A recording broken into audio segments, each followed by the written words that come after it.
Hello guys, my name's Misty and this is my channel Speculative Magpie, and I like to say welcome back. It's been a minute.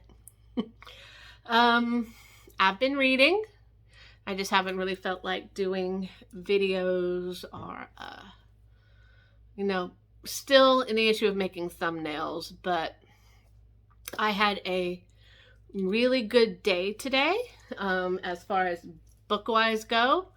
I got some book mail, I went to the library, and I went to a book fair. So I have a ridiculous amount of books to show you and talk about. So we are going to, it's going to be a long one, guys. It really is. Because I bought 10 books at the library, the used book fair for the library. I have 3 books that I got from thrift books, and then I have 4 books that I got from the library.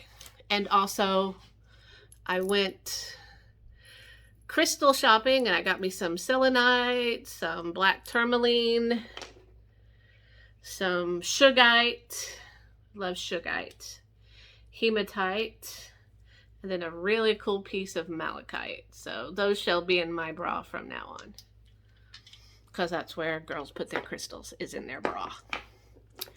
So let's see. We're going to do my book mail first. This is the only package I got. I was going through my Goodreads and I realized that lacking my fantasy education, I have not read any Robin Hobb.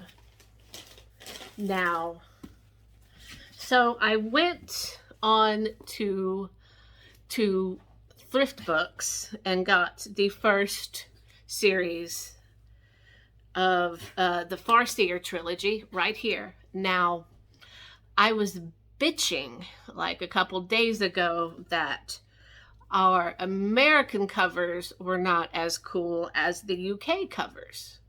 So when I went on the Thrift Books, I discovered that they had a UK cover for the first book. So I bought Robin Hobb's Assassin's Apprentice.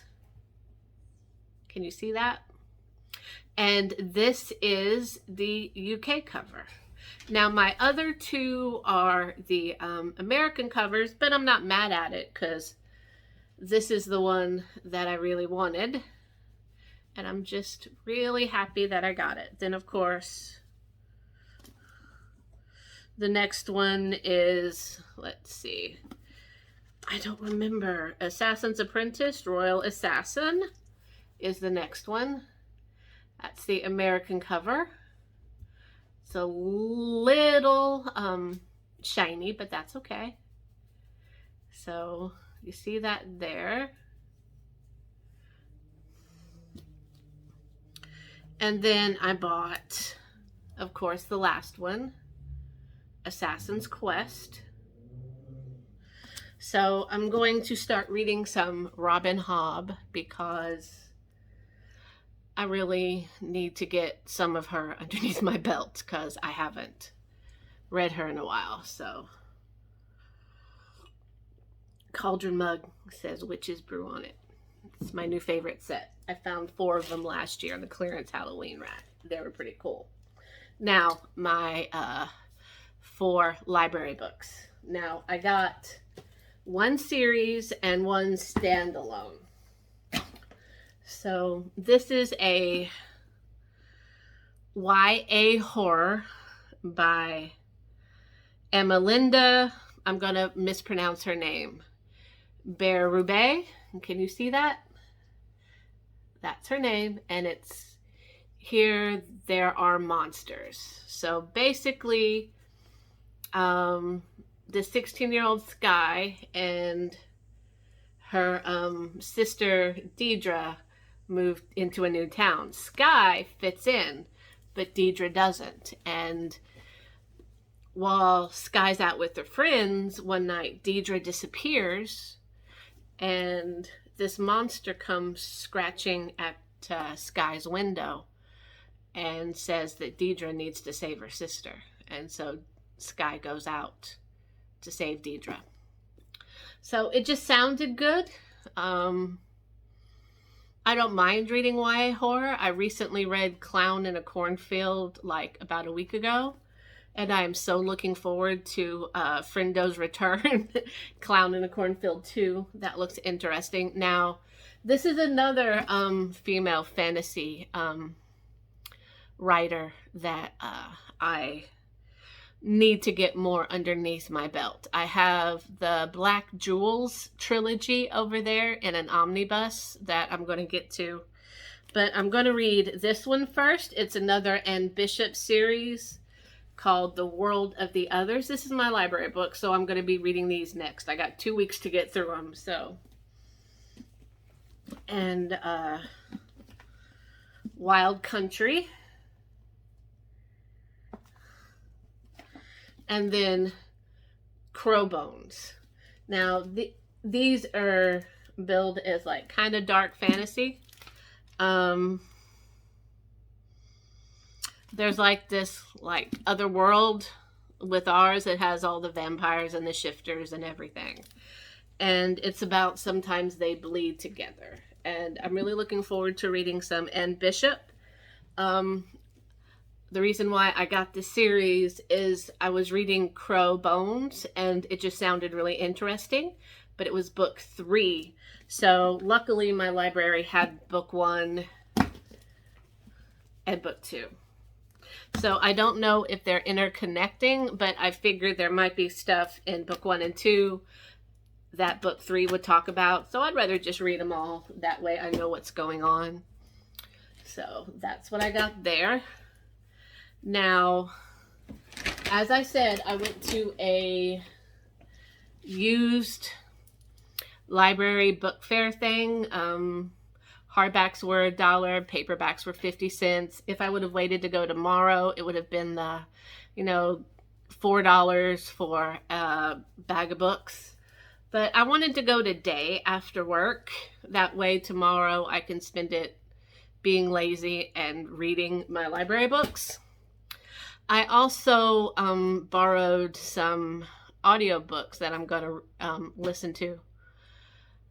But if I talk about those will be in their own reviews. So, yeah. So I got 10 books. I'm going to go through them quickly. So this one here is a Heather Graham Ghost Shadow. I don't know where in the Bone Island trilogy this is, but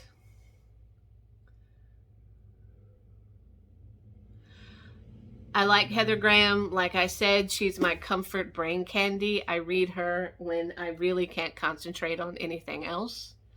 So I think I got more than one of her in here. Wait, did I not get? Oh no, I didn't get 10 books. My husband got 5, my eldest son got 4, and my youngest son just couldn't find anything that he was interested in. So from the book fair, I got 1, 2, 3, 4, 5, 6.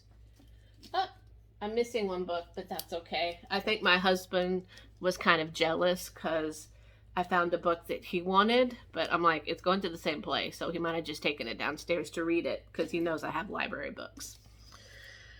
And then I found a Dan Simmons book, Children of the Night. I have The Terror over there that I haven't read yet. So I figured I would add another Dan Simmons to the book, to my TBR, because I've heard he's good. I just don't remember having read him. Ooh, look! There's a map. I love books with maps. That is so awesome. So, yeah. Children of the Night. Then, yeah, I went a little crazy with the John Saul books. I basically grabbed every John Saul book that they had, which wasn't very many. At this, there was a surprising lack of fantasy or horror. It was a lot of Danielle Steele, a lot of Stuart Woods, and some Patricia Comwell, and a lot of romance. And while I like romance, I tend to like shifter smut better than anything. So, which made no chance of hiding on my website. I mean, videos, sorry. So yeah, I got John Saul's Guardian. There's the man himself. Very nice author cover. Then I got John Saul's Perfect Nightmare. A very dapper author picture. And then I got John Saul's The Unwanted. So, yeah. Oh yeah. And I got one nonfiction book, The Truth Behind the Legend of the Great Arthurian Mage, Finding Merlin. I don't know why I picked that up, but hey, whatever. So, it was in the fiction section, but it seemed more like a study on the myths, but hey, that's fine. So, I mean, that's still not bad. 1, 2, 3, 4, 5, 6, 7, 8. Wait, no. 1, 2, 3, 4, 5, 6, 7, 8, 9 books that are mine, and then 4 that will return to the library soon. Plus, I think I downloaded like 4 audiobooks. I know 2 were horror, 2 were fantasy. So I'm trying to get into audiobooks. So because when I just like lay there like with no energy to do anything, instead of watching YouTube or TikTok, I just put in an audiobook and veg out. So I hope to have some reviews, at least for the library books, up soon. Gonna be some N. Bishop and that YA. What am I reading now, which I'll probably put on hold until I finish my library books, is I had started Brian Keene's Ghoul, but much like Stephen King, I forget who told me, somebody, it was either on my Ghost Walk or my Complex review, one of those, one of the commenters mentioned that all of his books are tied together, which I find fascinating. So I'm trying to fight the desire to go back and read his books in chronological order so I can figure out how they're all tied together. I figured it would probably be easier just for me to let that all be a surprise. So yeah, that's my latest video. I'm probably going to go do a subpar thumbnail and get this up. So if anybody's around, let me know if you've read any of these books and what you thought about them, okay? So I will talk to you guys later. Thank you for coming back so we can talk about some books and things. And I will see you next time. Bye-bye.